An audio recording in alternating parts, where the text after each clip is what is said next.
Olá, muito bom dia, seja muito bem-vindo a mais uma edição do Café dos Homens. Bom dia a você, homem, bom dia a você, mulher. O Café dos Homens não é exclusivo para os homens, mas para toda a família.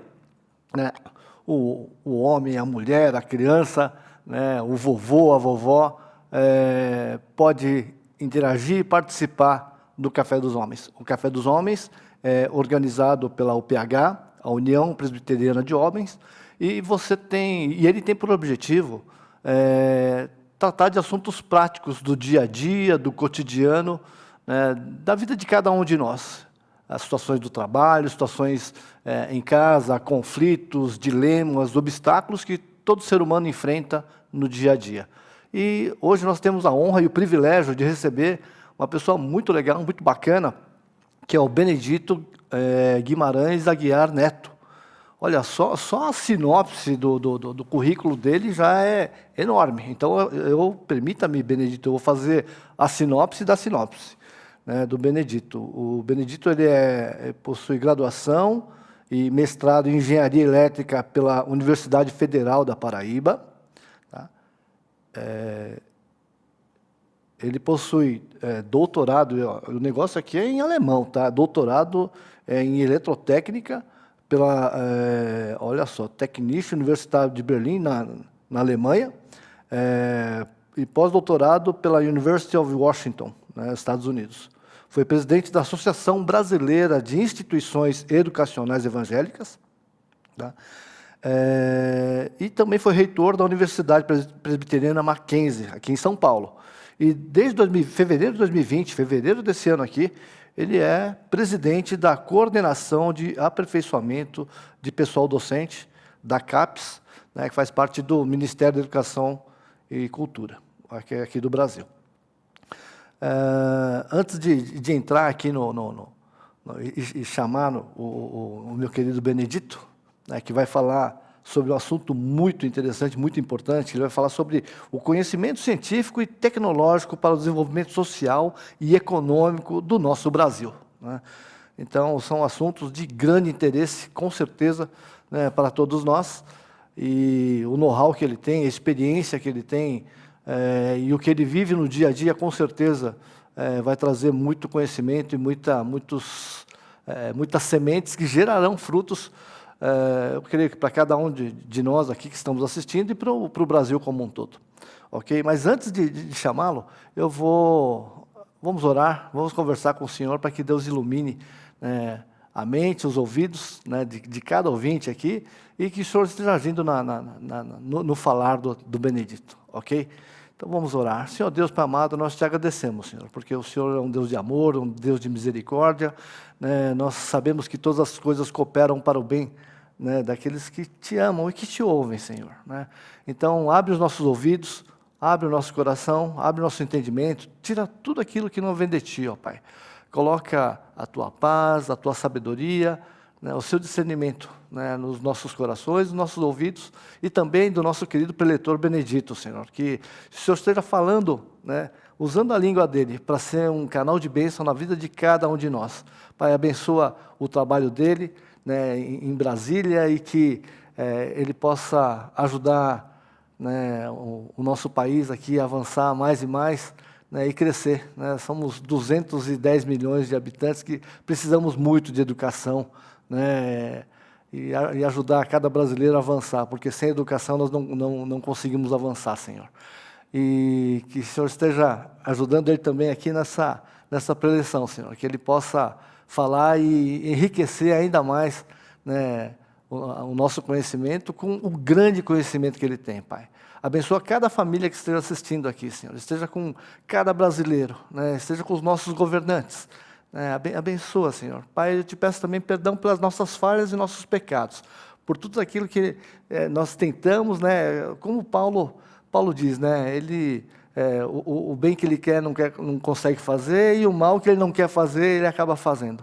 E nós também somos assim, Pai. Nos perdoa as nossas falhas. Obrigado pela sua misericórdia, pelo seu amor, e conduz esse café dos homens, que seja não só um café, mas que um grande banquete na vida de todos nós. Pai, nós pedimos tudo isso e agradecemos. Em o nome de Jesus, Amém, Senhor. Benedito, tudo bem, meu querido? Tudo bem, Renato? Como é que vai? Bom dia. É um prazer estar aqui na IPP TV, no Café com os Homens, para conversarmos um pouco sobre a ciência, a tecnologia, o conhecimento, o papel da universidade. Esse é o nosso objetivo aqui, a importância disso para o crescimento social e econômico do nosso país. É um grande prazer estar aqui com vocês nesta manhã. Ah, Benedito, o prazer é todo nosso, né?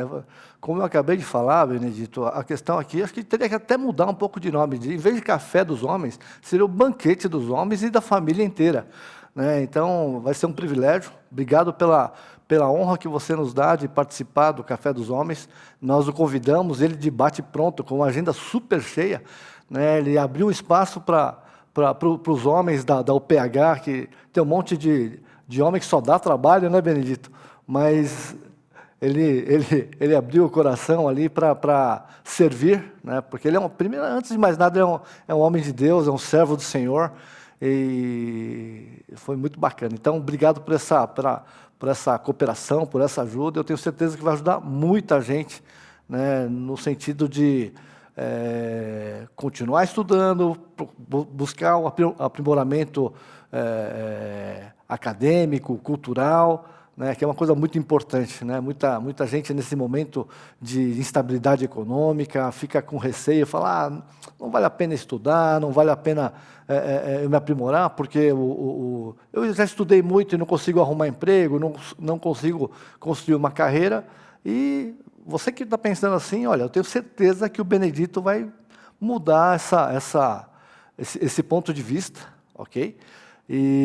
Porque ele conhece muito, não só a vida acadêmica, mas a questão prática do dia a dia, né, da tecnologia e da inovação que influenciou o mundo inteiro. Aí, países de primeiro mundo cresceram demais.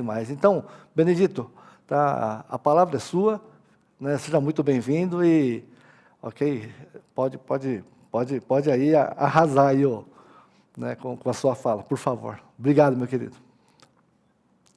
Obrigado, Renato. Nosso propósito desta manhã é exatamente refletir sobre o papel do conhecimento científico e tecnológico para o desenvolvimento social e econômico do país. Na realidade, isso é válido para qualquer país. Nós vamos tomar como referência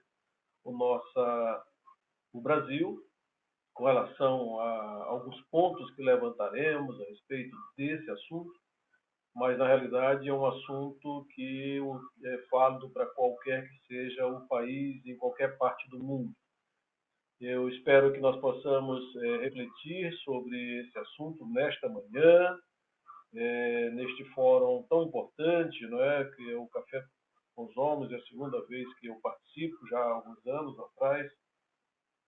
Tive a oportunidade de também participar do Café com os Homens e agora estou, aliás, acho que um dos primeiros lá atrás. E agora, em outro contexto, apresentando algumas reflexões a respeito da nossa vida cotidiana, nosso papel como cidadão, e no meu caso específico, como gestor da ciência e tecnologia, privilégio que tenho de fazer parte hoje do Ministério da Educação, na qualidade de presidente da CAPES.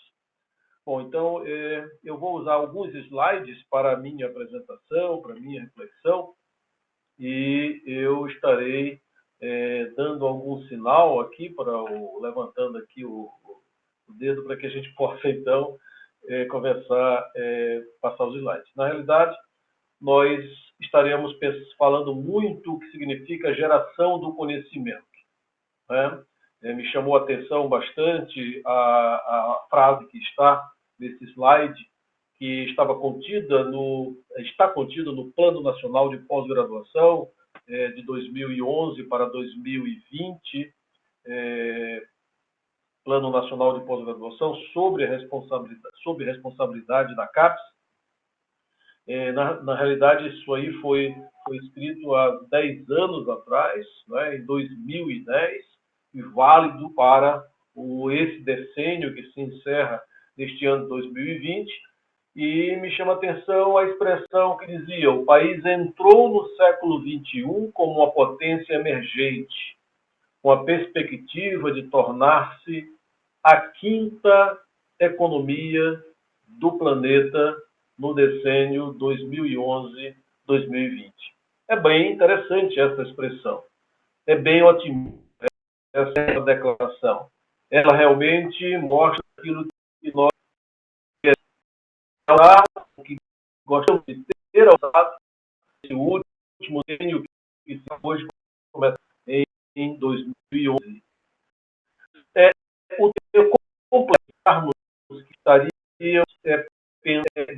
desenvolver o país em termos de economia forte, sustentável, sem que houvesse geração de conhecimento e tecnológico para permitir que nós alcançássemos essa vamos dizer assim, essa meta, esse objetivo geral. Claro que ao longo desses últimos anos tivemos vários problemas, as variáveis envolvidas, inclusive vamos citar algumas dessas variáveis envolvidas aqui, para que nós tenhamos um desenvolvimento social e econômico em qualquer país, e aqui não é diferente, e tivemos muitos problemas ao longo desses últimos anos, mas certamente a geração do conhecimento, o domínio do conhecimento, eles são fundamentais para que nós possamos pensar num desenvolvimento social e econômico do nosso país. E, nesse sentido, o estabelecimento de uma agenda de pesquisa e a formação de pessoas altamente qualificadas, elas são totalmente imprescindíveis. Sem a formação de pessoal qualificado, e aí nós estamos, então, nos remetendo ao contexto educacional, e sem uma agenda de pesquisa em que nós possamos exatamente seguir determinados caminhos para chegar ao nosso objetivo, qual seja o desenvolvimento social e econômico do país, nós não vamos alcançá-lo. Então, isso remete tudo para aquilo que nós chamamos de Sistema Nacional de Pós-Graduação. Por quê? O que está por trás disso? O Sistema Nacional de Pós-Graduação, por que nós colocamos dessa maneira? Porque quando nós falamos em pesquisa, quando nós falamos em geração de pessoal, aliás, formação de pessoal altamente qualificado, nós estamos nos referindo àquilo que a pós-graduação oferece, o Sistema Nacional de Pós-Graduação. Ou seja, o objetivo do Sistema Nacional de Formação de Pós-Graduação é exatamente a formação de professores, pesquisadores e profissionais altamente qualificados. É um fomento à pesquisa para o desenvolvimento científico e tecnológico, objetivando, então, o crescimento social e econômico do país. E esse Sistema Nacional de Pós-Graduação, ele é orientado pelo que nós falamos no início, o Plano Nacional de Pós-Graduação, nós chamamos de PNPG. Então, esse Plano Nacional de Pós-Graduação é que vai orientar, é que vai dar as diretrizes, os caminhos através dos quais nós devemos trilhar para que nós possamos, então, atingir esse crescimento social e econômico do país. E o fundamento de tudo isso não pode ser outro senão a educação, a ciência e a tecnologia. Ambos exercem um papel fundamental para que nós possamos ter um desenvolvimento social e econômico sustentável. Ou seja, geração e domínio do conhecimento científico e tecnológico, eles são estratégicos. Eles são estratégicos em qualquer país para que nós possamos, então, atingir o desenvolvimento social e econômico. Eles estão intimamente ligados a outros fatores, né? A estrutura do programa de pós-graduação, como é que ele se organiza, como é que ele se desenvolve, se metas estão bem estabelecidas, diretrizes estão bem concebidas, e também ao sistema de ciência, tecnologia e inovação, que nós estaremos chamando de CTI, que envolve vários atores nesse processo. Então, a educação é a base para a ciência e para a tecnologia, e esse trinômio educação, ciência e tecnologia é fundamental para que nós possamos atingir o desenvolvimento que todos nós queremos em qualquer nação do mundo, e aqui no Brasil não poderia ser diferente. Então, a ciência, tecnologia e inovação exercem um papel extremamente estratégico aqui no nosso país. E quando nós estamos falando nesse papel estratégico, nós estamos nos referindo à capacidade que esse trinômio, educação, ciência e tecnologia, eles podem desempenhar nesse contexto, e que remete para a questão da inovação. Então, a ciência, tecnologia e inovação aparecem agora como um vetor fundamental para que nós possamos atingir esse desenvolvimento. Então, nós estamos falando na capacidade de desenvolvimento de novas tecnologias para o desenvolvimento sustentável. A base é a educação, e através da educação nós geramos a ciência, a tecnologia, e que remete para a geração da inovação. E por que isso é importante? Porque nós estamos nos referindo a algumas vantagens competitivas que vão advir dessa relação entre a ciência, a tecnologia e a inovação. Por quê? Porque permite que novos produtos sejam transformados e, com isso, possam ter maior valor agregado. Contribui para a melhoria da qualidade de vida e gera riquezas.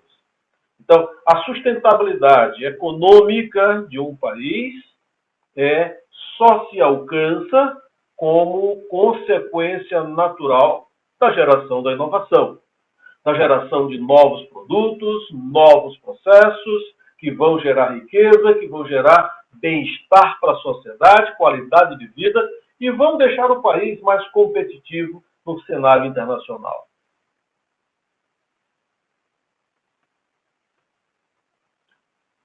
Então vamos refletir agora a importância de nós termos uma posição relevante no cenário internacional, e aí eu estou me referindo especificamente à questão de importação de produtos, que vai gerar riqueza para o país, ou seja, e estamos colocando no contexto de que isso é fundamental, alcançarmos esse resultado, está ligado intimamente à capacidade do país de desenvolver ciência de qualidade, tecnologia, e que a inovação possa estar presente. Vejamos que, tomando como referência 2019, dos 10 produtos mais exportados pelo Brasil, 7 são do agronegócio. Soja, respondendo por 13%, celulose 3,7%, milho em grãos 2,7%, carne e frango 2,8% e assim por diante. Em segundo e terceiro lugar, encontram-se o petróleo com 13% da pauta de exportações e o minério de ferro com 9,9%. Note que 52% da pauta de exportações do nosso país fazem parte daquilo que nós chamamos de produtos básicos, alguns commodities dentro desse contexto. E isso é algo que gera riqueza para o país. Exportar commodities, exportar produtos básicos para o nosso país, gera riqueza. Mas o que seria esse resultado se nós tivéssemos cada vez mais conhecimento agregado, tecnologia agregada, em vez de nós exportarmos simplesmente petróleo ou minério de ferro, pudéssemos exportar produtos decorrentes da utilização, da manufatura desses produtos básicos. Naturalmente, é fácil conceber que o nosso país ganharia muito mais com isso. Então, vamos verificar que o agronegócio é fundamental e o agronegócio brasileiro é uma referência. Inclusive, agora esse ano, durante esse período da pandemia, uma atividade econômica que cresceu e que nem foi atingida, basicamente, por essa pandemia, pela crise econômica, toda essa problemática que nós estamos enfrentando, é o agronegócio. Porque o agronegócio brasileiro ele tem um valor agregado muito importante em termos tecnológicos. Embora nós exportemos muito dentro do contexto do agronegócio ainda produtos básicos, mas a esses produtos básicos nós temos sempre alguma tecnologia agregada. E aí o agronegócio tem uma importância inestimável na balança comercial brasileira. Ele responde por 29% dentre os 10 itens de maior exportação no país. O setor respondeu também por 43,2% do total de exportações do país em 2019. Tá?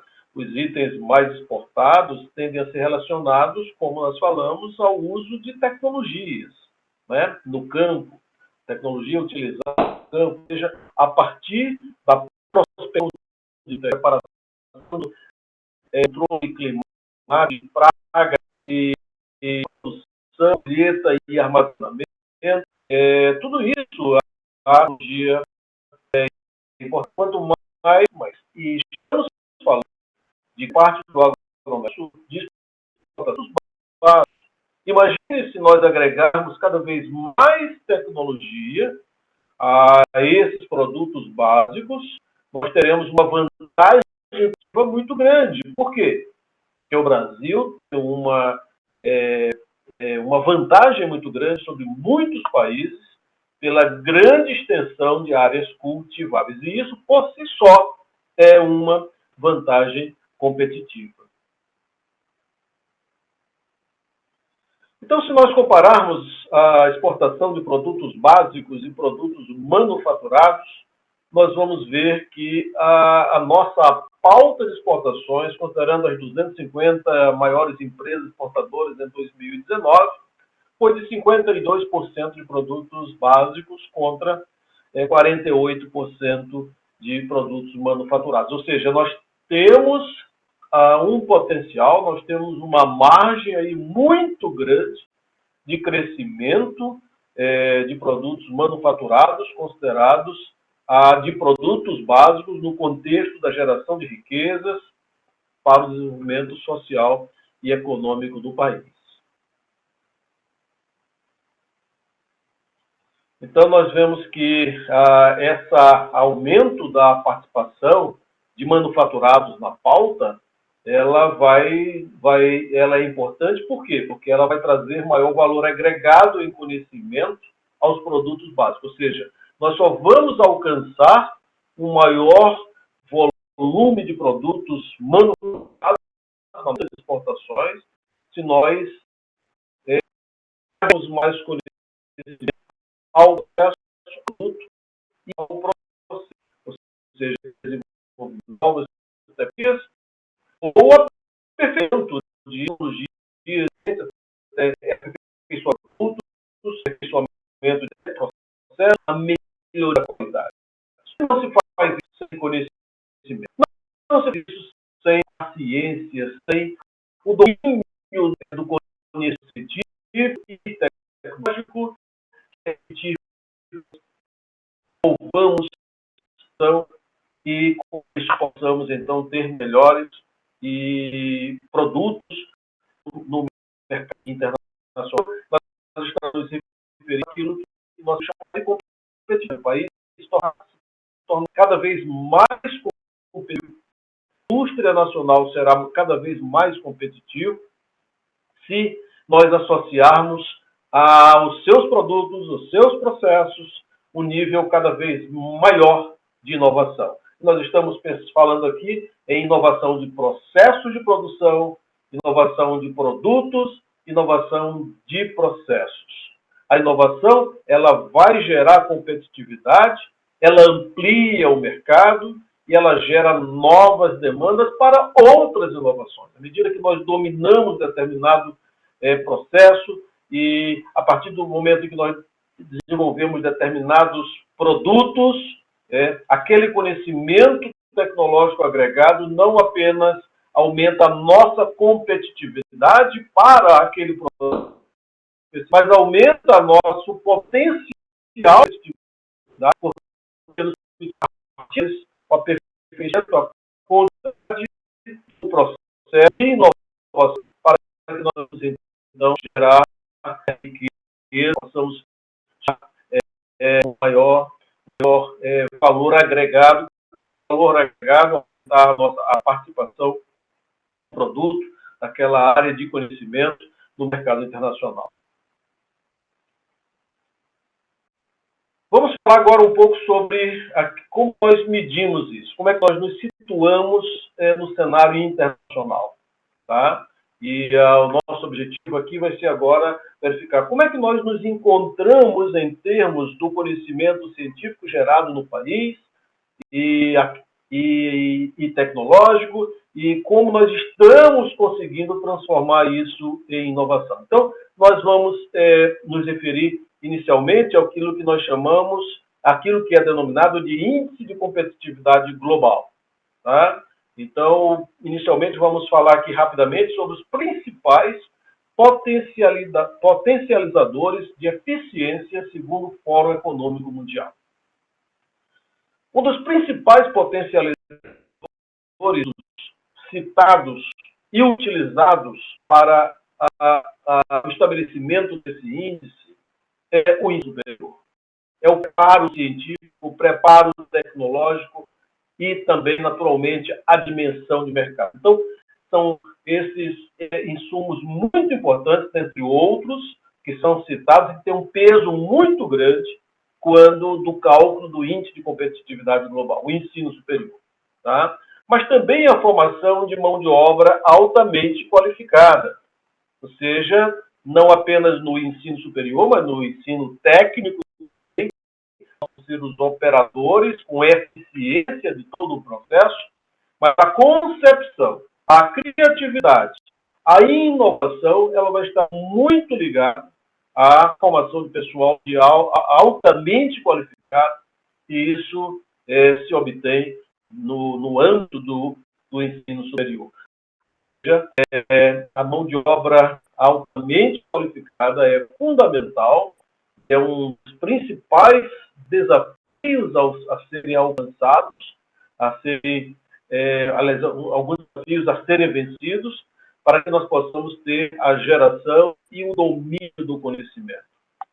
Sem a geração e o domínio do conhecimento é impossível nós termos o crescimento social e econômico que todos nós precisamos.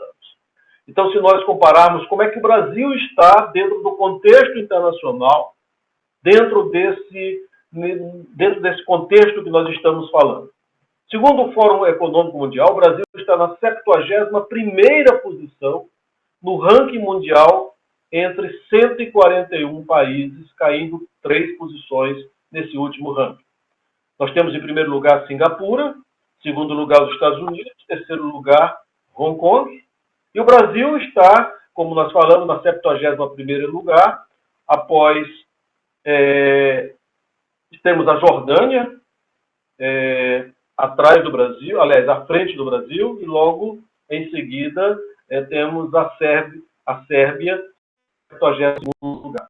Note que, independente do a gente pode perceber por esse resultado que independente do país, em primeiro lugar, é sempre um país muito, mas investimento em ciência e tecnologia impressionante ao longo dos últimos 50 anos.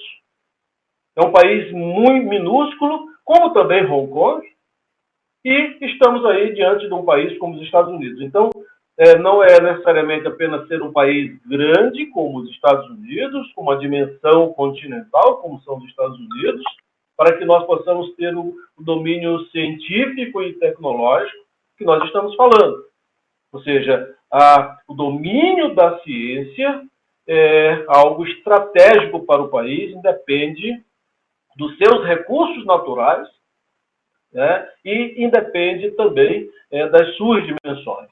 Singapura não tem recursos naturais nenhum, Hong Kong muito menos, e Estados Unidos sim. Então nós temos aí exemplo de 3 países que se encontram na dianteira da questão da competitividade global e pelo domínio científico e tecnológico que eles têm. O que há em comum entre os países é exatamente o conhecimento científico e tecnológico. E aí, é claro que quando nós estamos falando do domínio científico e tecnológico, nós temos que nos reportar aquilo que possibilita isso, que é a pesquisa. Sem a pesquisa é exatamente a principal responsável pela geração e apropriação do conhecimento científico e tecnológico. O conhecimento ele não surge com o estalar de dedos, ele não surge do nada. Ele surge naturalmente de um trabalho efetivo em pesquisa e em desenvolvimento para que nós possamos, então, atingir os objetivos.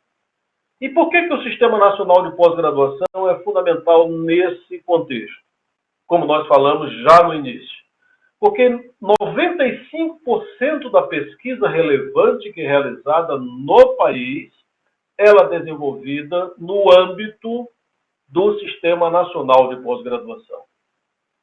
E o Sistema Nacional de Pós-Graduação é uma responsabilidade da CAPES, do MEC, do Conselho do Ministério. Temos vários outros atores que estão envolvidos no processo de desenvolvimento científico e tecnológico, de apoio à pesquisa, como o CNPq, como a FINEP, as fundações de apoio nos estados, mas é a CAPES, né? É o Ministério da Educação que norteia esse contexto, que dá as diretrizes principais. Então, note com isso que o nosso país, ele concebe a geração do conhecimento, a produção de uma ciência de qualidade, de uma tecnologia relevante para a inovação, a partir da educação.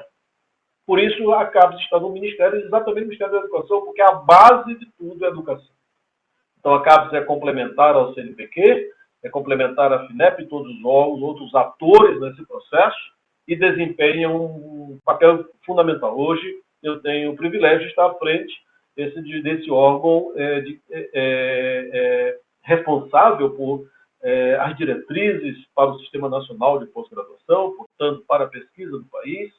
E essas diretrizes precisam, nós falamos, através do plano que define as áreas estratégicas para o desenvolvimento regional, para o desenvolvimento o nosso país continua muito em simetria, as áreas regiões muito grandes. Quando nós pensamos em desenvolvimento do país, temos que pensar o país como um todo e levar em consideração as assimetrias e desenvolver, conceber programas induzidos para que possam, então, reduzir essas assimetrias. É isso que estamos fazendo ali à frente da CAPES. Essa é a política do Ministério da Educação no momento. Bom, então, já que nós falamos do Sistema Nacional de Pós-Graduação, para nós possamos entender um pouco a dimensão desse contexto, quando nós estamos falando no papel da pesquisa e quem são os atores envolvidos, alguns dados são muito relevantes. Hoje, o Sistema Nacional de Pós-Graduação conta com 4.667 programas de pós-graduação, que são em nível de mestrado e competente. Nós consideradamente mestrado e doutorado, temos 7.067 cursos de pós-graduação, mestrados e doutorados. E temos até 293.380 alunos. Essa é a dimensão do nosso sistema. Ou seja, quase 300 mil matriculados no nosso sistema de pós-graduação. Ou seja, é um potencial muito grande de desenvolvimento de ciência, de tecnologia e produção de inovação. Se nós tomarmos referência a meta 12 do Plano Nacional de Educação, vamos observar que já atingimos aquela meta que se propunha a elevar gradualmente o número de matrículas na pós-graduação em estrito senso, de modo a alcançar 60 mil mestres formados por ano e 25 mil doutores. Então, nós já atingimos a meta de formação de mestres no país. Né? Em 2019, nós formamos 69.395 mestres. Já ultrapassamos a meta de formação de mestres no nosso país. Embora que essas metas do Plano Nacional de Pós-Graduação estejam estendidas até 2024, nós que em 2017 já tínhamos atingido a meta de mestre no Brasil. Então, em termos de formação de pessoal, mestres, nós estamos muito bem, eu diria, estamos muito bem.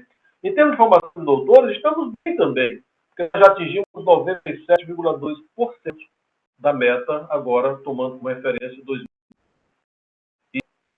E estaremos, certamente, com os dados de 2020, que ainda estão sendo contabilizados, estaremos atingindo essa meta. Ou seja, formação, estamos na direção certa, do ponto de vista das metas desenvolvidas. Mas, ainda quando nós comparamos com os desenvolvidos, nós temos ainda muito poucos doutores formados por 100 mil habitantes. O Brasil tem apenas 11 mil doutores por cada 100 mil habitantes. Muito abaixo de muitos países, com o PIB bem menor, e, naturalmente, que quando nós falamos da formação de doutores, nós estamos, naturalmente, nos referindo à nossa capacidade cada vez maior de produzir ciência de qualidade, ou ciência relevante, ciência que venha trazer impacto para o desenvolvimento social e econômico do país.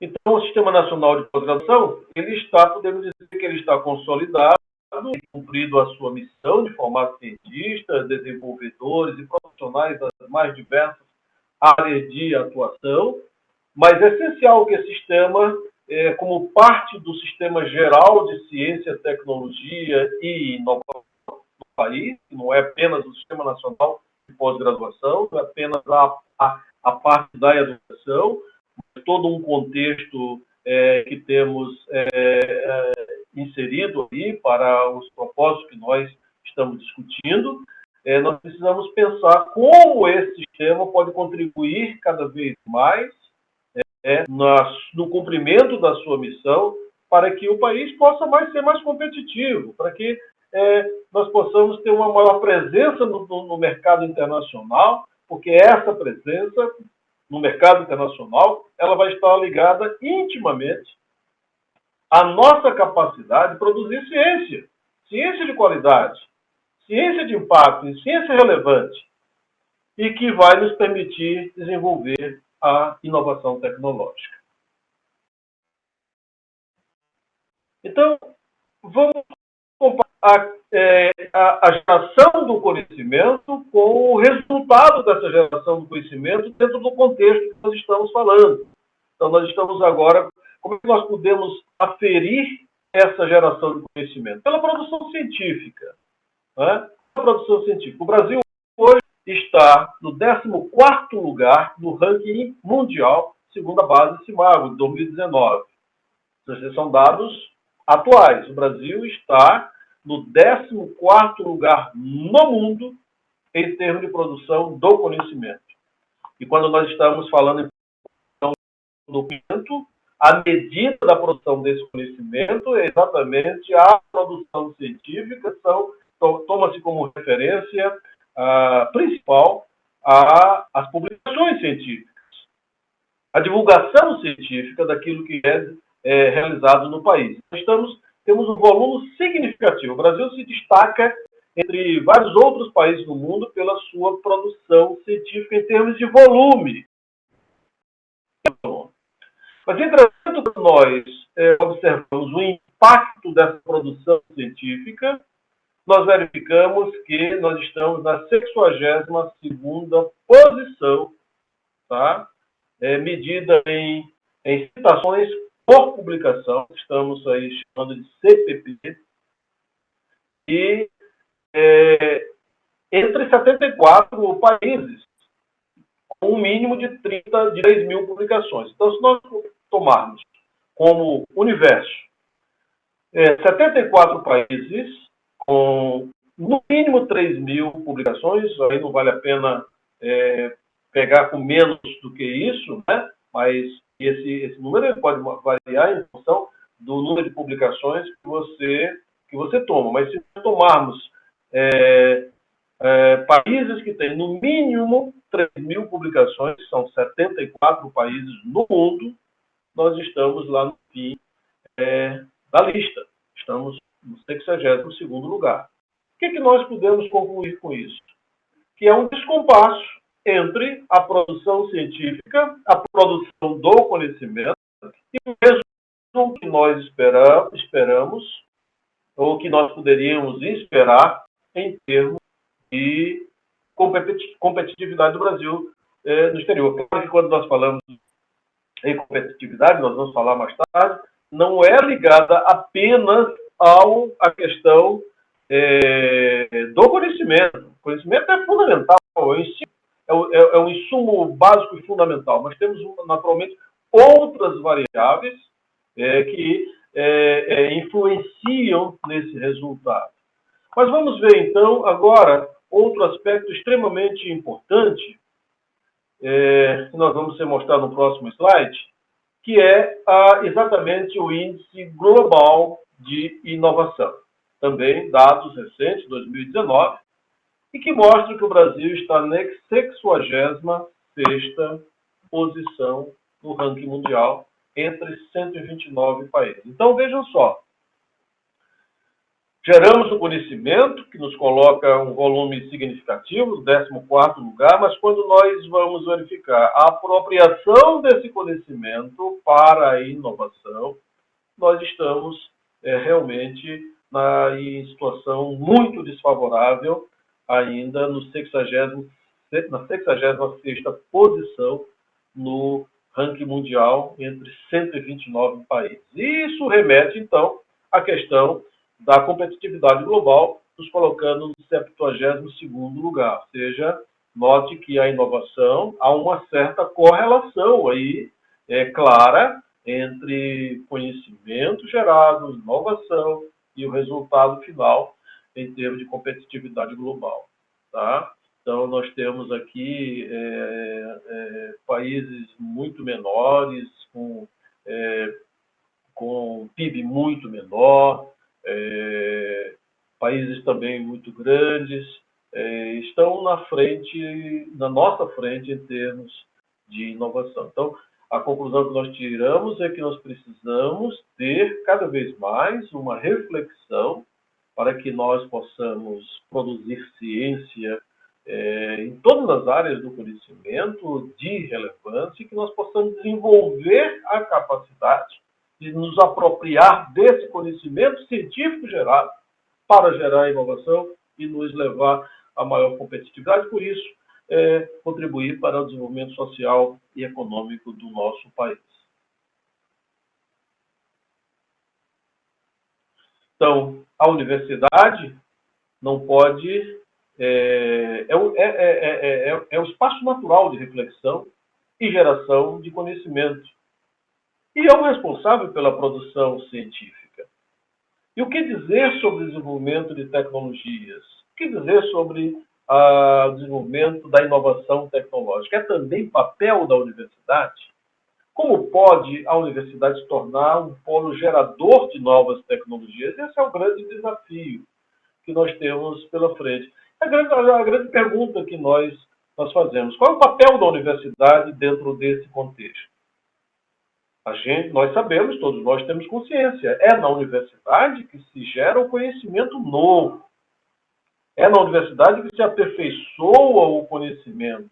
É na universidade que se forma pessoas altamente qualificadas para que nós possamos, então, atender as demandas do nosso país dentro do contexto que nós estamos colocando. Então, a pergunta que se faz, tudo bem, então gera-se o conhecimento, se produz uma ciência, uma boa ciência, e quanto à geração de tecnologias, novas tecnologias, ou seja, em relação à produção de novos produtos, novos processos, ou seja, da inovação tecnológica. Qual é o papel da universidade dentro desse contexto?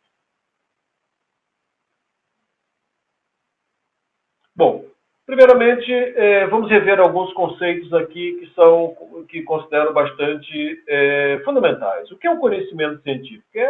Podemos dizer que é a observação sistemática e estudo de fenômenos da natureza, da sociedade e da vida, utilizando-se de procedimentos experimentais apropriados. É assim que nós geramos o conhecimento científico.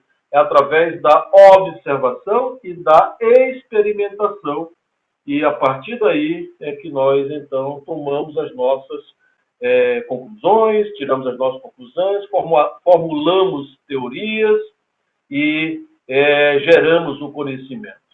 O conhecimento tecnológico, por sua vez, consiste em novos procedimentos e por meio dos quais se alcança os fins práticos que nós queremos e que são pré-determinados, ou seja, a aplicação.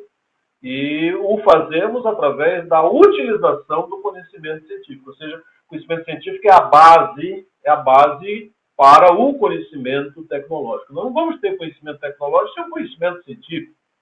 Senão será um conhecimento tecnológico muito trivial, com uma vida extremamente curta de sua utilização. E uma nova tecnologia, portanto, surge a partir do resultado da aplicação desse conhecimento científico e da correspondente inovação. Então, uma nova tecnologia é fruto da inovação. É fruto de algo que ainda não existe, que vai ser colocado para a sociedade, através dos seus mais diversos segmentos organizados, a partir do conhecimento científico. Então, o conhecimento científico é fundamental, é a base de tudo. Uma boa ciência é a base para o desenvolvimento de um país.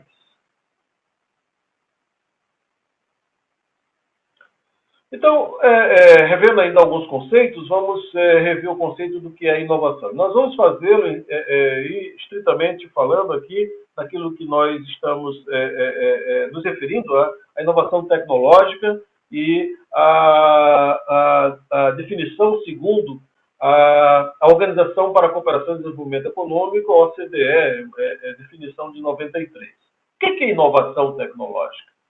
Inovação é a transformação de uma ideia em um produto novo ou melhorado que se introduz no mercado, em sistemas de produção, difusão, comercialização e utilização. Então, inovação é um conceito amplo, não é? Que se faz, que está relacionado com o desenvolvimento ou aperfeiçoamento de um produto ou um processo, do sistema de produção, da própria comercialização e a sua utilização. Aumenta a eficiência do processo produtivo ou implica um novo aprimorado produto. Ou seja, nós verificamos que está aí a palavra mercado grifada. Ou seja, se não houver essa palavra mercado, ela está aí colocada para mostrar que tem que haver um demandante. Mercado de uma forma geral, mercado aqui está sendo colocado de forma ampla. Ou seja, tem que haver o demandante. Aquele que vai usufruir do resultado da aplicação do conhecimento científico. Sem que nós não tenhamos a utilização, alguém ou segmentos da sociedade, segmentos organizados da sociedade, como demandadores e utilizadores daquele resultado, nós não teremos inovação. Teremos apenas ideias inovadoras que vão ficar numa prateleira. Nós não vamos transferir aquele conhecimento para a sociedade. Portanto, a inovação parte da apropriação do conhecimento científico e tecnológico para uma demanda do mercado, ou seja, do mundo do trabalho, da sociedade em geral. A inovação, então, responde a uma racionalidade econômica, não bastando a funcionalidade técnica. Pode funcionar muito bem uma inovação ou uma ideia inovadora, mas se ela não for colocada à disposição da sociedade e utilizada por ela, nós não teremos inovação. Ou seja, ela vai ficar apenas como algo que foi pensado, que poderia ser muito importante, muito interessante, uma ideia inovadora, que vai ter até seus méritos, seus valores envolvidos, agregados, mas vai ficar lá na prateleira e não vai ser, então, considerado uma inovação dentro do contexto da definição da OCDE.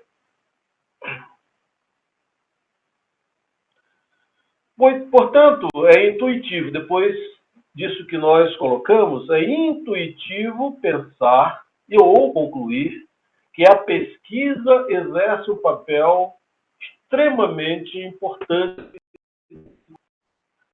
para a inovação, para o desenvolvimento pela pesquisa, que se desenvolvimento, que se domina o conhecimento científico. A ciência é, portanto, fundamental para o desenvolvimento de algo novo que nós queremos disponibilizar para a sociedade.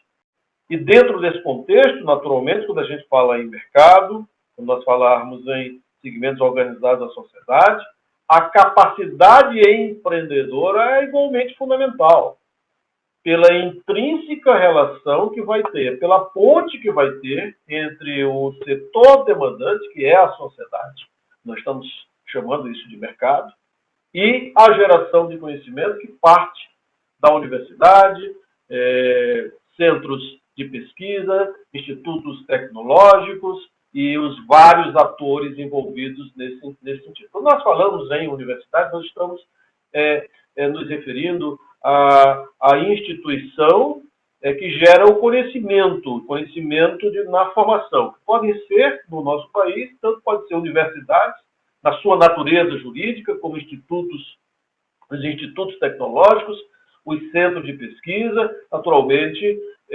todos fazem parte desse mesmo contexto. Ou seja, a formação de pessoas para a geração de conhecimento é fundamental. É fundamental. E, portanto, a educação é a base de tudo isso daí.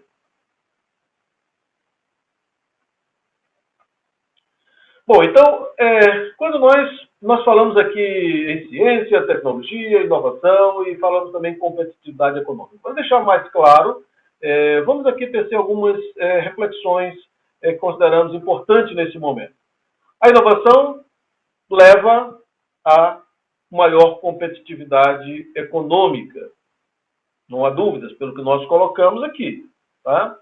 Mas também se traduz em termos de eficiência na transformação dos insumos em produtos de inovação. Então, aqui nós estamos indo agora um pouquinho mais além, ou seja, temos o potencial de produção de conhecimento, temos a capacidade de desenvolver tecnologias através da inovação, e aí agora o grande desafio é fazer mais com menos, produzir mais barato e melhor. Porque nós estamos agora, quando nós falamos em competitividade, é isso que se traduz. Então, o conhecimento científico que está relacionado com nós utilizamos no início, com a educação, ao junto de outras áreas, mas não é com sistemação, nós não precisamos. A estrutura geral, quando nós falamos de estrutura geral do sistema, como da ciência da informação, tá? Que nós vamos estar mais adiante, relacionado com a energia, o curso de logística, ou capacidade de financiamento, acesso ao financiamento e execução da infraestrutura de apoio, nós possamos, então, ter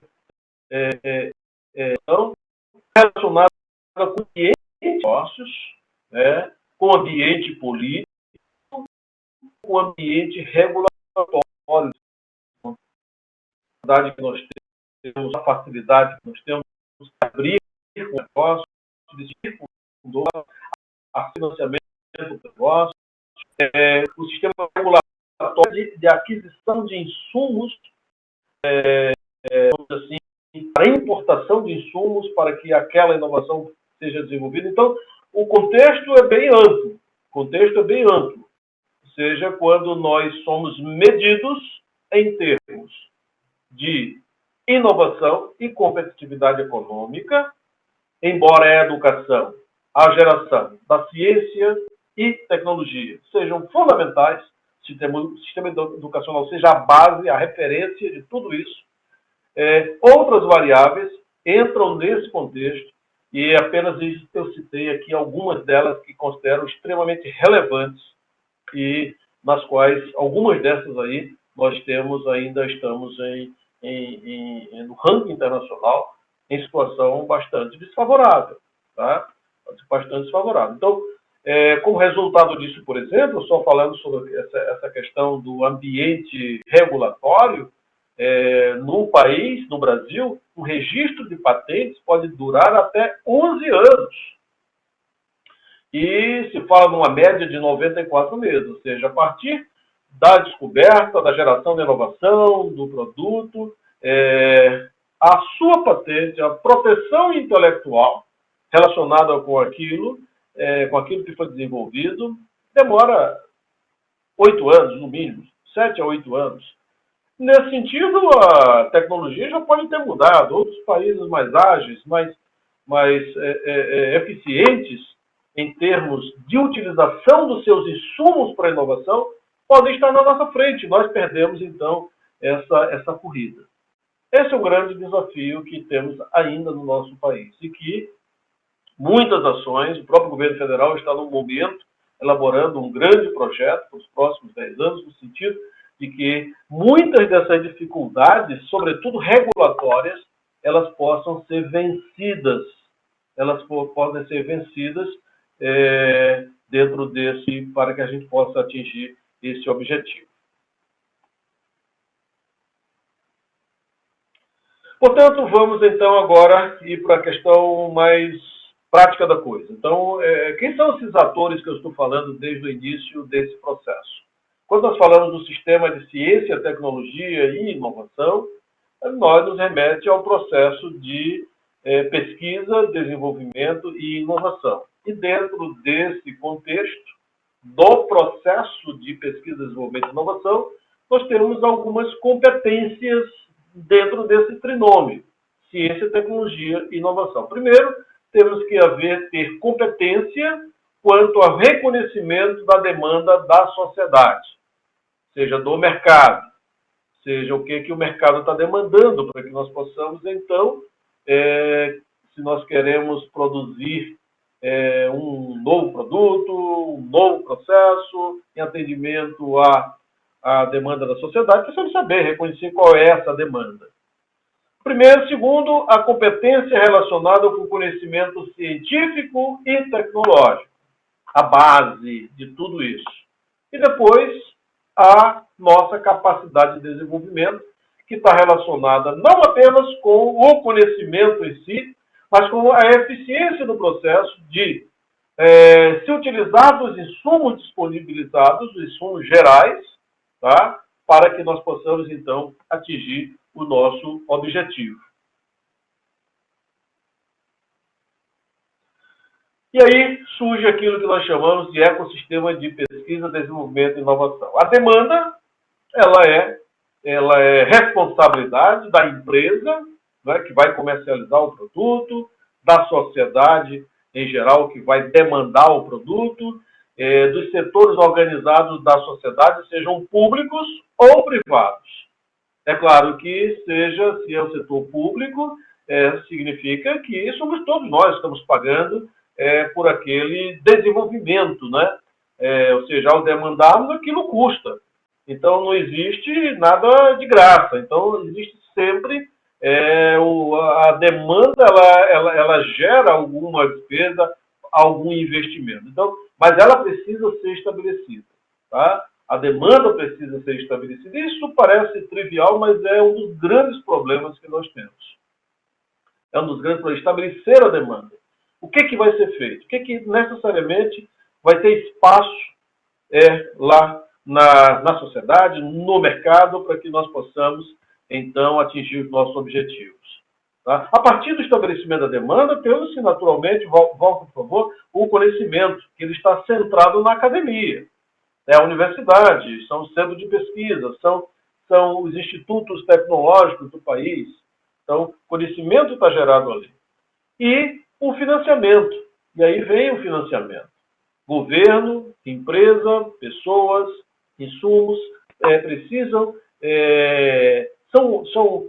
são itens de despesa para o financiamento da pesquisa, do desenvolvimento e a inovação.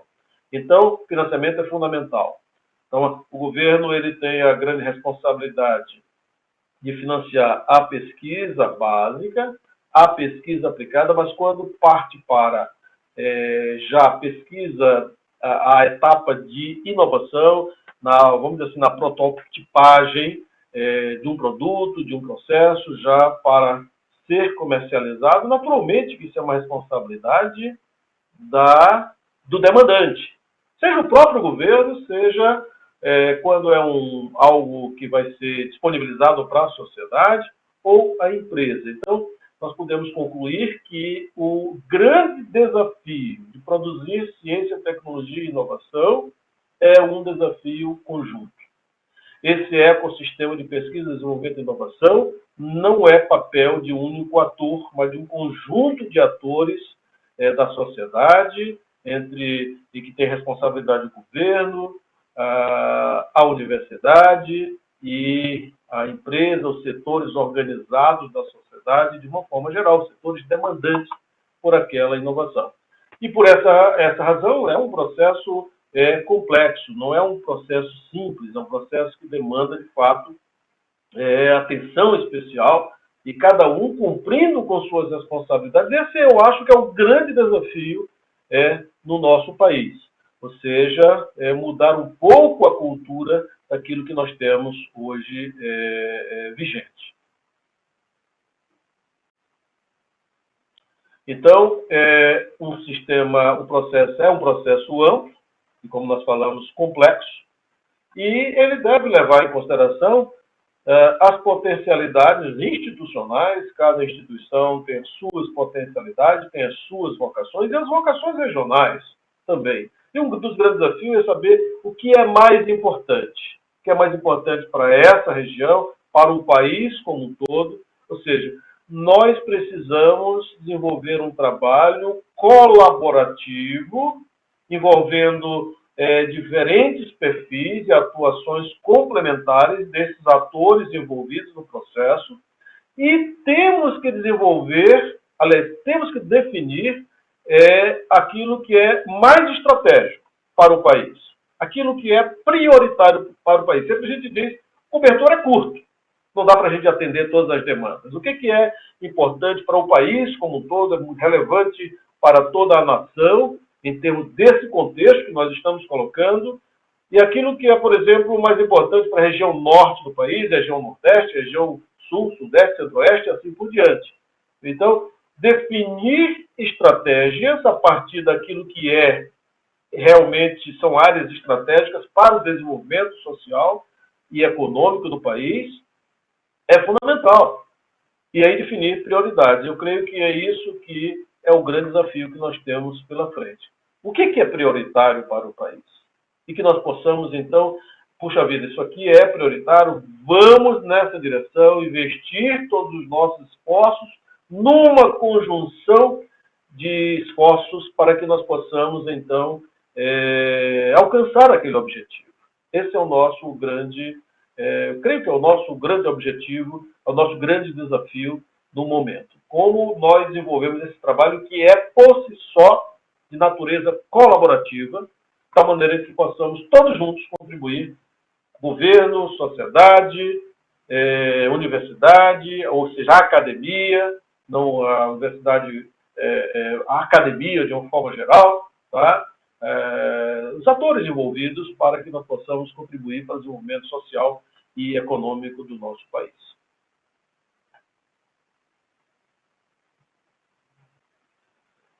Bom, então temos alguns desafios específicos para o Sistema Nacional de Pós-Graduação e o Sistema de Ciência e Tecnologia do país. Primeira coisa, claro, temos que fortalecer o Sistema Nacional de Pós-Graduação. Temos que, cada vez mais, estar preocupados e atentos, definindo diretrizes, certos consistentes, para que nós possamos ter uma formação de pessoal altamente qualificado, em nível, ou seja, técnico, para que nós possamos alimentar o sistema e possam contribuir para a base de produção da nação. Mas nós precisamos, estabelecer uma agenda, e uma agenda daquilo que é estratégico. Aí nós temos procurado desenvolver na CAPES, por exemplo, uma agenda de programas induzidos, que nós possamos definir o que é estratégico. A partir do Plano Nacional de Pós-Graduação, que está terminando agora, naturalmente vamos ter que pensar para os próximos 10 anos o que é relevante para o país em termos do seu desenvolvimento, né, para o desenvolvimento científico e tecnológico do nosso país, e estabelecer uma agenda, estabelecer prioridades, estabelecer aquilo que é estratégico. Quais são as áreas estratégicas para o país e quais são as suas prioridades de implementação. Então, uma atenção especial tem que ser dada à pesquisa, desenvolvimento e inovação, e voltados o quê? À solução dos problemas nacionais. Ao longo do tempo, a CAPES, por exemplo, ou o Sistema Nacional de Pós-Graduação, ele foi voltado muito para a formação de pessoal qualificado para a academia.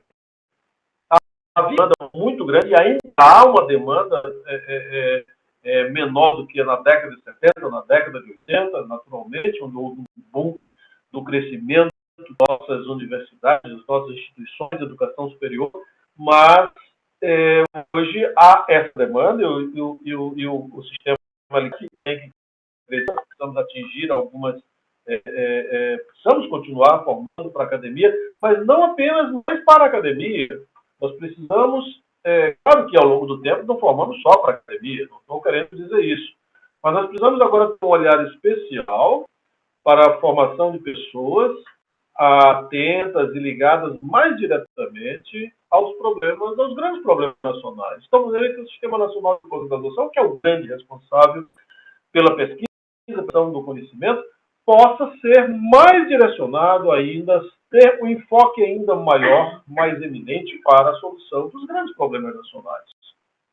E nesse sentido, tem que haver uma atenção muito grande de integração entre a universidade e setores empresariais, setores governamentais, responsáveis pelas políticas públicas, ou seja, operativo, com setores industrial e de serviços, sejam públicos ou privados, né, para que nós possamos, então, ou seja, o conhecimento gerado mais direcionado para, ou a geração do conhecimento, melhor dizendo, para atendimento às demandas do nosso país, que são inúmeras. Então, podemos já, estamos já concluindo a nossa reflexão desta manhã. Por favor, o próximo slide, com aquilo que eu gostaria de deixar como, vamos dizer assim, como palavras finais neste momento de reflexão. Como consideração final de tudo aquilo que nós colocamos aqui, em poucas palavras, nós poderíamos dizer que a universidade é, sem dúvidas, o principal agente de geração do conhecimento. As instituições educacionais, sejam públicas ou privadas, sejam universidades, centros universitários, sejam institutos que hoje são bastante muito grandes, muito voltados à pesquisa aplicada, né? São os principais agentes de geração do conhecimento, fundamentais para o desenvolvimento científico e tecnológico em qualquer região do país. Tem que haver uma atenção global, tá? Em termos gerais, mas um foco também específico para o desenvolvimento regional, pelas assimetrias, muitas vezes gritantes, que nós temos no nosso país. E é um grande desafio, portanto, inerente quanto a contribuir para a consolidação de uma cultura de pesquisa, desenvolvimento e inovação. Nós temos que ter uma aproximação maior dos segmentos organizados da sociedade, que são os demandantes pela inovação, são os demandantes pelos resultados, para que os geradores do conhecimento possam direcionar as suas atividades, as suas pesquisas para essas demandas. Então, o trabalho tem que ser um trabalho conjunto. Muitas vezes, a universidade, os centros de pesquisa, os institutos federais de tecnologia, eles desenvolvem a pesquisa e vão formando pessoas, mas se nós tivermos um direcionamento pela demanda que vem dos segmentos organizados da sociedade, claro, esse sistema ele será e poderá ser melhor direcionado para o atendimento dessa demanda. Então, não resta dúvida que o trinômio educação, ciência e tecnologia é o vetor principal para o desenvolvimento social e econômico do nosso país. Então, com essas palavras finais, ressaltando a importância desse trinômio, educação, ciência e tecnologia, que eu concluo a minha reflexão nesta manhã, agradecendo a atenção de todos e me disponibilizando aqui para as perguntas que se fizerem, forem colocadas. Muito obrigado. Benedito, muito obrigado aí pela sua explanação. Com certeza, isso é só um extrato de tudo aquilo que você conhece, toda a experiência que você adquiriu ao longo da sua trajetória. E assim, tem uma enxurrada de perguntas aqui. Várias perguntas, o pessoal está interagindo bastante. E vamos lá, vamos direto para as perguntas para não perder tempo aqui. Ok, Benedito? Então vamos lá. O Denis Cruz pergunta o seguinte: o que os agentes governamentais estão fazendo para a retenção, ou para reter, né, os pesquisadores, para evitar que talentos brasileiros saiam em massa para outros países? E aí tem um comentário, deixa eu pegar aqui, deixa eu procurar aqui rapidinho. O Ezra, ele comenta o seguinte, olha só, nessa linha, ele fala, eu, por exemplo, vivo em Boston há quase 30 anos. Ele fala, eu amo o Brasil, mas foi quase que impossível, né, permanecer no Brasil, porque não tinha campo para ele atuar aqui no Brasil, foi embora para os Estados Unidos. O que você tem a comentar a respeito disso, Benedito? Olha, Renato, esse é um grande... um abraço lá ao nosso... provavelmente pode ter sido até nosso ex-aluno, está lá em Boston, né? Nós temos... na realidade, o Brasil, ele forma pessoas... Quando um aluno nosso, em geral, vai fazer um doutorado lá fora, há vamos dizer assim, um assédio, né, muito grande, para que, muitas vezes, esse doutorando ele fique naquele país, né, porque as demandas, o sistema de ciência e tecnologia é um sistema mais bem estruturado, as oportunidades de trabalho são muitas vezes, em alguns casos, muito atrativas. Isso acontece, é possível que tenha acontecido com esse colega lá em Boston. Esse é um grande desafio. O Brasil tem tido, de fato, uma evasão de cérebros. E isso é lamentável. Tá? Nós temos alguns países do mundo que tiveram uma política bastante agressiva para vamos dizer assim, o retorno de muitos cientistas que estavam espalhados pelo mundo. Nós não temos ainda uma política estabelecida nessa direção aqui no nosso país. Mas vejam só, o que nós colocamos mostra exatamente que isso é uma consequência natural. À medida em que nós formamos pessoas e nós formamos e que o grande, vamos dizer assim, segmento que absorve os nossos cientistas é a própria universidade. E a universidade chega num ponto em que ela está, não digo que não há necessidade de professores, por exemplo, no Sistema Nacional de Pós-Graduação, nós temos hoje, como professores permanentes e professores colaboradores, em torno de 105 mil professores do Sistema Nacional de Pós-Graduação. Então, é um número significativo em qualquer país do mundo. Quando eu comparo, por exemplo, com a Alemanha, e eu comparo alguma universidade brasileira no mesmo padrão, a gente tem normalmente mais professores do que na Alemanha, tá? Dentro de uma mesma área de conhecimento. Tá? É claro que o sistema é um pouco diferente, porque lá aquilo que chama-se do Mitarbeiter, o colaborador, que é aquele que auxilia o professor, de fato, ele dá aula também, mas ele passa um tempo determinado e é uma renovação bastante grande. Aqui existe uma manutenção do corpo docente. E isso é a pergunta, o corpo docente é hoje suficiente para atender a demanda?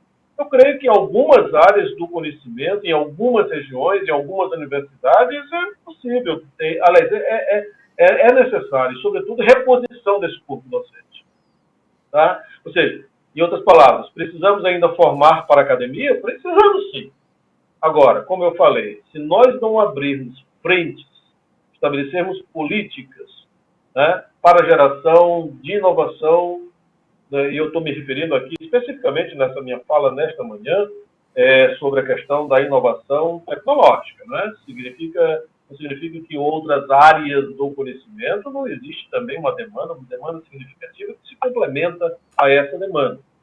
Mas se nós não abrirmos, não tivermos uma política de integração entre a própria academia, detentora da responsabilidade da geração do conhecimento, e os demandantes por esse conhecimento, ou seja, geração de postos de trabalho, de oportunidades de trabalho, nós vamos continuar ficando à mercê dessa evasão de cérebros.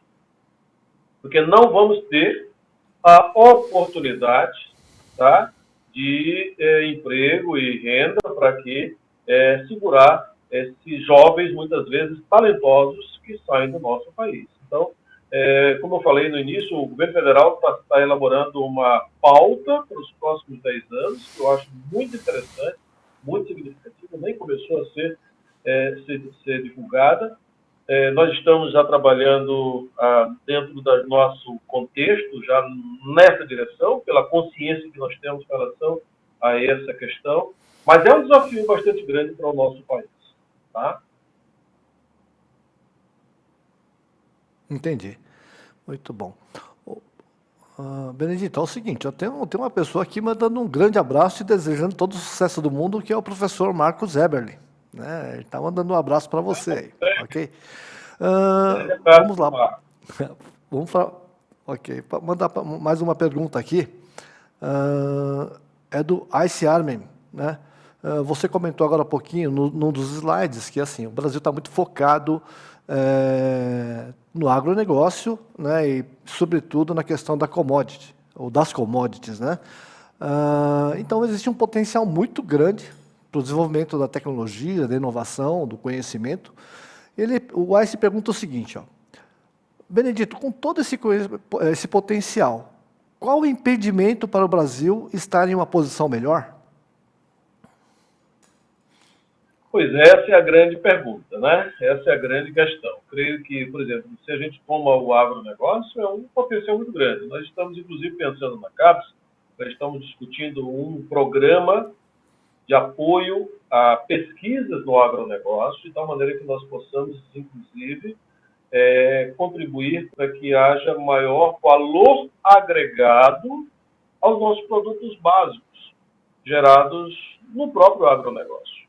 Tá? É um grande desafio. E a pergunta que se faz, por que nós não conseguimos vencer porque essa ruptura entre aquilo que nós geramos em termos de conhecimento e aquilo que nós nos apropriamos desse conhecimento para gerar melhor qualidade de vida, solucionar os nossos problemas, produzir, conceber novos produtos, novos processos. É um grande desafio. E a solução, se não querendo ser simplista, eu coloquei algumas variáveis envolvidas nesse contexto, ou seja, o conhecimento é a base de tudo, tá certo? E temos que continuar investindo muito na geração desse conhecimento. Mas o que fazer com esse conhecimento? Note que nós estamos no 14º lugar em geração de conhecimento, volume, e nós estamos no 66º lugar em termos de inovação. Então, o que precisa? Integração. Que a demanda seja discutida, que a prioridade seja estabelecida, que as áreas estratégicas sejam concebidas e para que, através de um trabalho colaborativo dos demandantes, seja o agronegócio ou qualquer outra atividade econômica, nós possamos, então, solucionar esse problema. Mas é um problema. É um grande desafio para o país. Há um movimento, por exemplo, há um grupo do qual eu faço parte, já fazia parte antes de estar na CAPES, como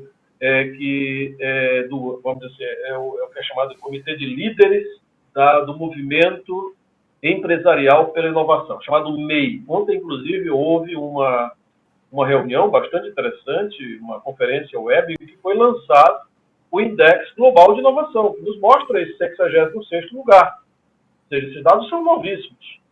Tá? Então, esse grupo de empresários, conjuntamente com segmentos do governo, com a academia, representantes da academia, que eu sou um deles, hoje eu estou no governo, mas eu estava também como representante já nesse grupo, como representante da academia, e temos aí que discutir e encontrar saídas. De fato, a solução para o nosso país, para o desenvolvimento social e sustentável, repito, não pode ser alcançado sem que tenhamos fortalecimento dos processos educacionais, geração de ciência de qualidade, a formação de pessoas qualificadas e uma integração com os segmentos organizados da sociedade que possam, então, estar estabelecendo a pauta, a demanda. Então, essa interlocução ela precisa ser feita. É claro que há um esforço muito grande nessa direção.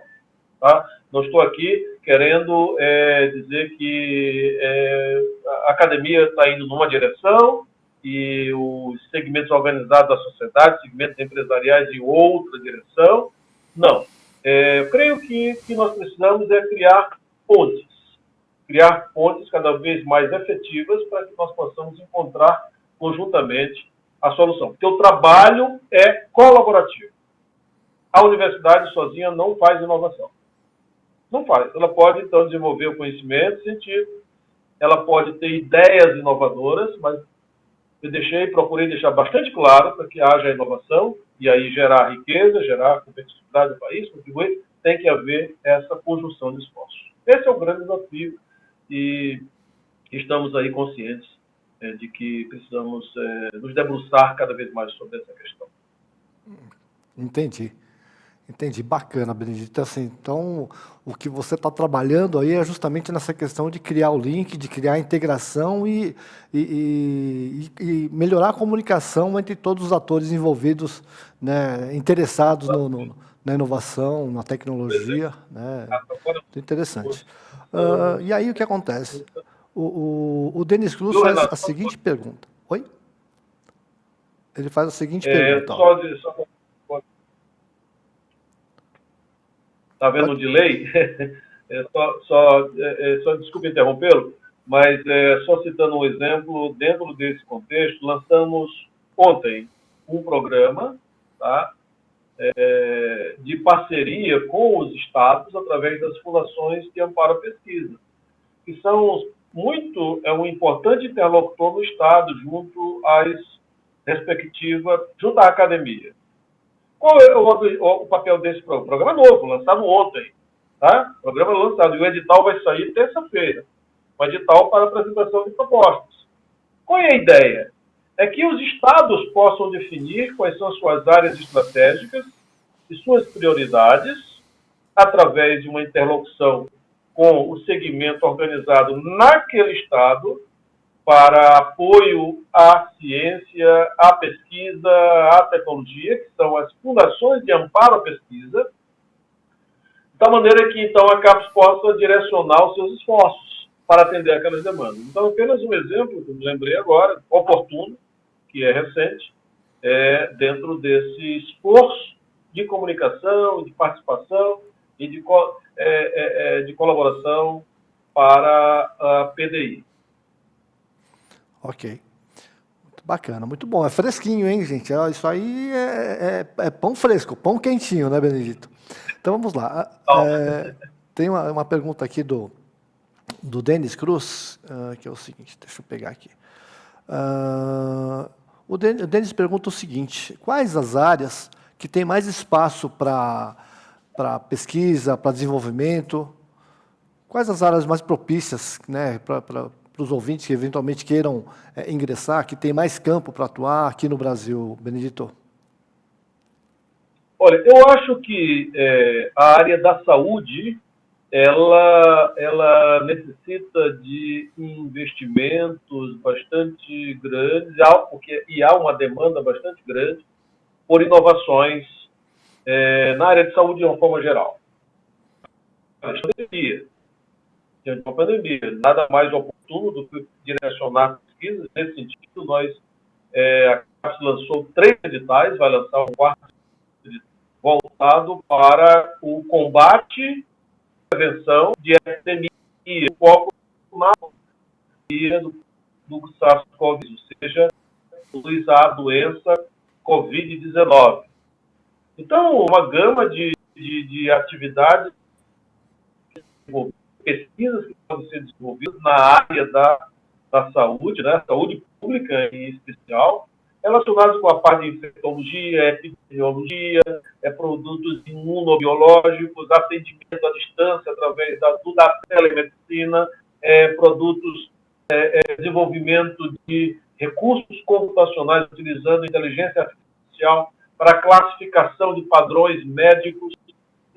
Então, é uma área, é um espaço muito grande de inovação nessa área e que tem uma demanda muito grande em função da demanda e com uma contribuição grande para o país. Então, eu diria, a área da saúde, e sobretudo no que diz respeito à saúde coletiva, tem um espaço muito grande. Interessante, Renato, que isso, a gente está falando assim, a primeira vez, parece que vamos dizer assim, é uma tarefa para médicos. Não, os médicos são um dos atores importantes nesse processo.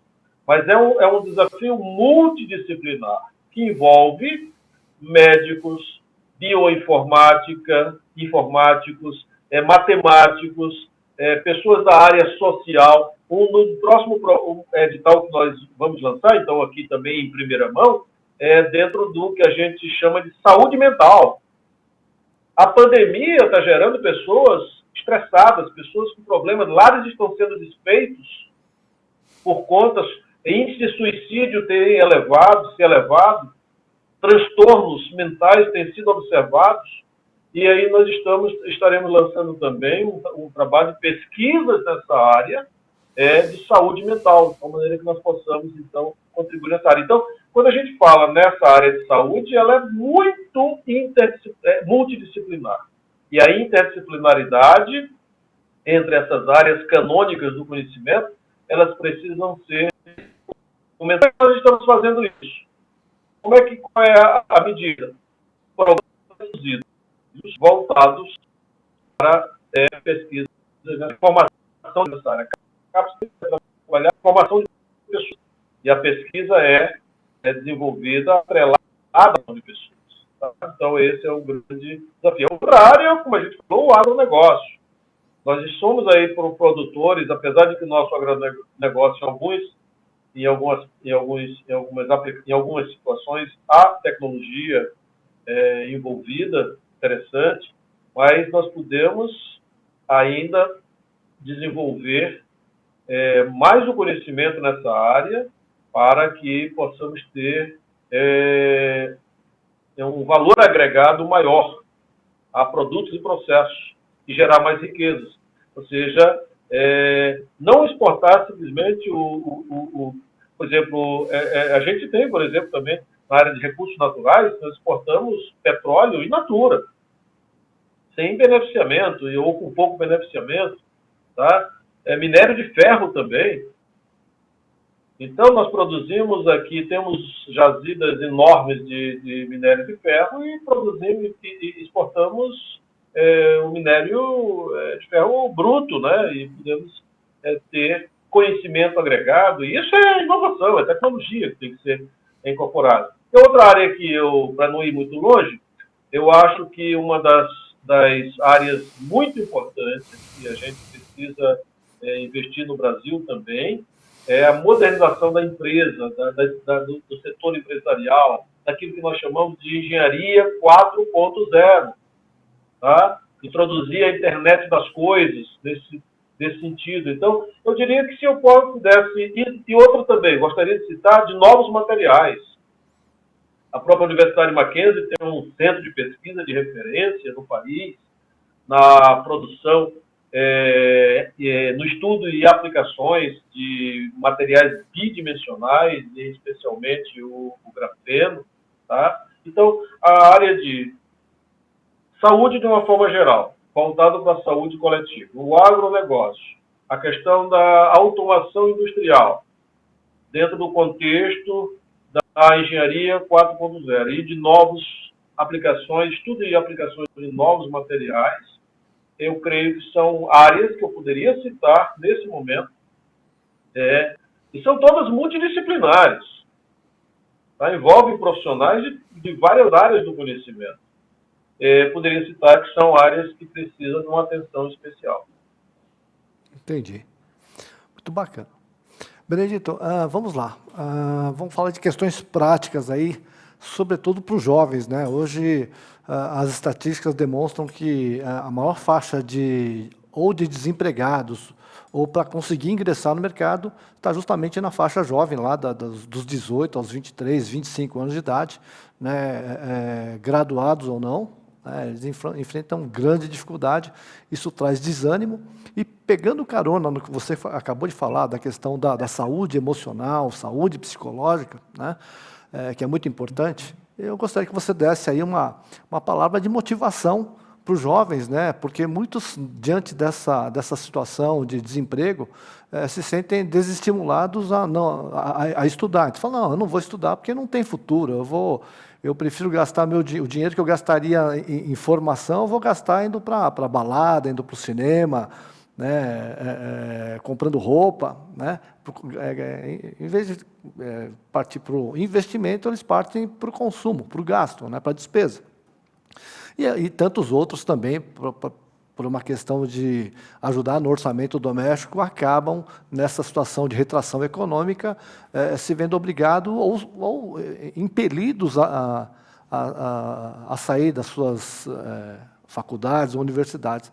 O que você tem para dizer para o jovem? E outra coisa, tá, Benedito? Você sabe que no povo de Deus, o jovem vai até 100 anos de idade, né? O que você tem para falar, Benedito? É um grande investimento, né? Bom, como nós falamos, e foi a ênfase do que nós falamos hoje, nessa manhã, a educação é a base do sucesso. É o sucesso individual, é o sucesso coletivo pelas contribuições que, individualmente, o indivíduo pode, no exercício da sua cidadania, contribuir para o desenvolvimento do país, desenvolvimento social e econômico. Sem educação, nenhum país do mundo se desenvolve. E quando nós falamos em educação, não pode ser algo genérico, nós estamos falando em pessoas. Em pessoas. Então, as condições, uma vez colocadas, naturalmente, cabe a cada um buscar o seu espaço dentro dessas condições. São dificuldades que são diversificadas entre pessoas, porque alguns têm mais possibilidade de acesso à educação de qualidade, ainda há uma desigualdade no nosso país, todos nós sabemos, bastante grande, tá? Mas o esforço individual, ele será certamente recompensado quando esse esforço individual, diante das situações das mais diversas que nós tivermos, que o jovem tiver, se ele investir em educação. E eu concluo dizendo o seguinte, que a própria Bíblia nos ensina isso. Tá? Aquilo que nós semeamos, aquilo que é o que nós colhemos. Se nós semeamos uma disposição para aprender, ou seja, se nós estamos semeando atitudes que nos vão levar a uma formação intelectual melhor, certamente nós colheremos frutos para a nossa vida, tanto individualmente quanto coletivamente, porque no exercício da cidadania é nosso fruto do esforço coletivo, daquilo que faz para o social do nosso país. Então, cumprindo também mais uma orientação bíblica no sentido, nós vamos incluir o investimento em educação, esforço que nós estaremos dando frutos de uma forma ampla, contribuindo para o bem-estar, maior bem-estar da sociedade. Então, jovem que está me ouvindo, não fique... vai em frente. Vença as dificuldades. Procure sempre não recuar diante dos obstáculos que você vai enfrentar ou que você está enfrentando. E saiba que investir em educação é o maior investimento que você pode fazer na sua vida. Tá?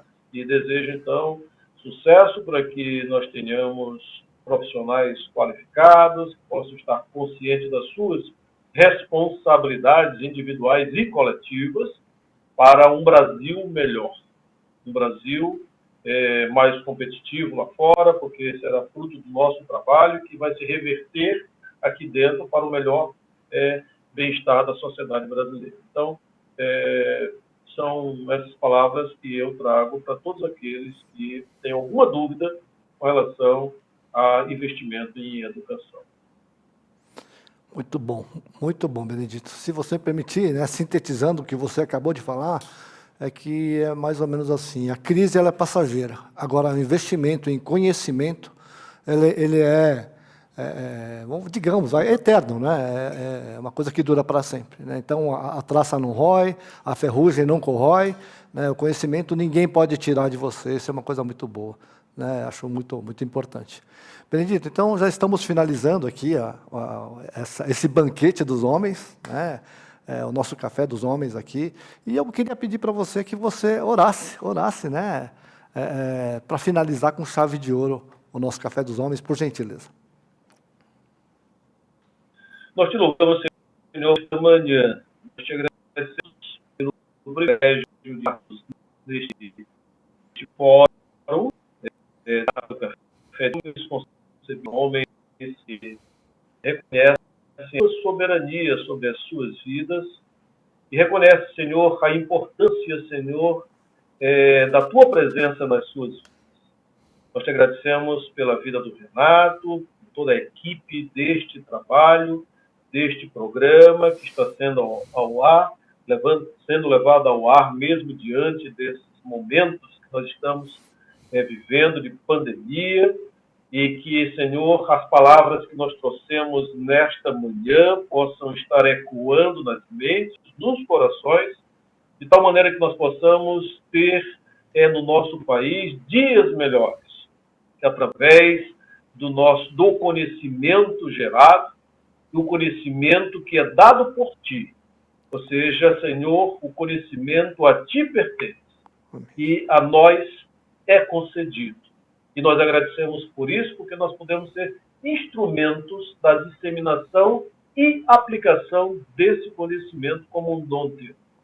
Nós te pedimos tudo isso e te agradecemos pelas bênçãos, pela tua proteção, em nome de Jesus. Amém. Amém, amém. Então, Benedito, olha, mais uma vez quero reiterar os agradecimentos aqui em nome da equipe da UPH, o Denis, o Marcelo Matsushita, o Luiz, o Fabrício, só tem cara fera lá, né? E é uma honra ter você ao nosso lado e desde já, né, já fica as portas abertas do Café dos Homens, do MENAP, de todas as atividades que nós temos aqui. Tendo novidade ou não, você está convidado e convocado para participar das nossas atividades. Tá bom, meu querido? Agradeço de coração, forte abraço, Deus te abençoe e até a próxima. Grande abraço. Amém. Obrigado. Gente, é isso. Então, terminamos aqui o Café dos Homens. No sábado que vem teremos uma edição do MENAP, né, com o pastor Tiago. Ele vai continuar falando sobre masculinidade restaurada, né, e vai ser muito bom, acompanhe. E daqui 2 semanas eu fui convidado para ser preletor aqui no Café dos Homens. Eu vou falar de novo sobre carreira, empreendedorismo e oportunidades de emprego e renda, né, para ajudar você, meu querido ouvinte, minha querida ouvinte, a se posicionar, ou reposicionar, ou se recolocar no mercado de trabalho, ok? Então fique com Deus, um bom fim de semana, um bom feriado. Ok? Que Deus abençoe o nosso Brasil. Até a próxima. Com Deus.